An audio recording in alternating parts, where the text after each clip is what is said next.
दोस्तों,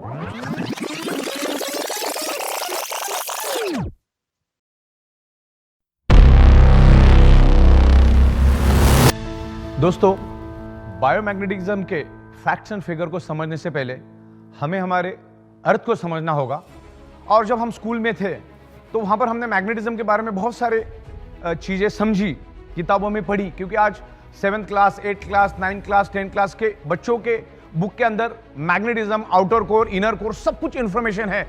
लेकिन आज हमारी याददाश्त थोड़ी कम हो गई, उसको मैं आपको रिफ्रेश करवा रहा हूं। तो सबसे पहले हमें समझना है हमारे अर्थ को, कि हमारा अर्थ क्या है और उसकी मैग्नेटिक फ्रीक्वेंसी कैसे रिलीज होती है। तो मैं यहां पर आपको अर्थ दिखाता हूं। यहां पर एक अर्थ है मेरे पास, और ये अर्थ कैसे काम करता है उसके बारे में मैं थोड़ा सा आपको समझाना चाहूंगा। अलग अलग लहर इसके ऊपर, जिसमें से मैं आपको आउटर कोर के बारे में इंफॉर्मेशन देना चाहूंगा।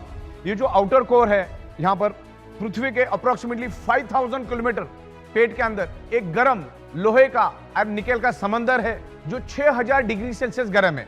अब 6000 डिग्री सेल्सियस क्या होता है, एक आम आदमी नहीं समझ पाता, तो मैं आपको एकदम सिंपल लैंग्वेज में समझाता हूं।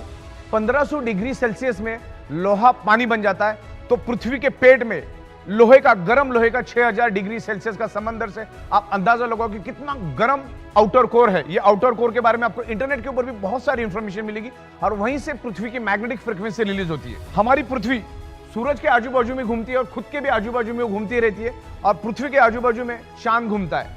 तो जब हमारी पृथ्वी हजारों की स्पीड से जब घूमती है, तो उसके पेट का अंदर का जो लोहे का गर्म आउटर कोर, जो लोहे का समंदर है, जो लिक्विड वेज समंदर है, वो भी पृथ्वी के साथ साथ जोर जोर से घूमता है।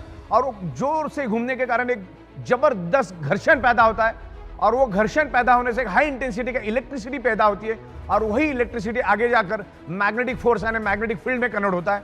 और धरती के ऊपर मैग्नेटिक फ्रीक्वेंसी है करके धरती के ऊपर जीव सृष्टि मौजूद है।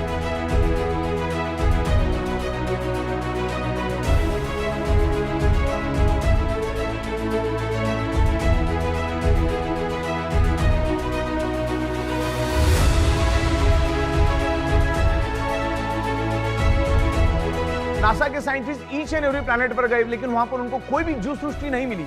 धरती के ऊपर जीव सृष्टि इसलिए है क्योंकि हमारी पृथ्वी एक मैग्नेट है, उसमें से मैग्नेटिक फ्रीक्वेंसी निकलती है, और वही मैग्नेटिक फ्रीक्वेंसी की वजह से धरती के ऊपर जीव सृष्टि मौजूद है और जीवित है।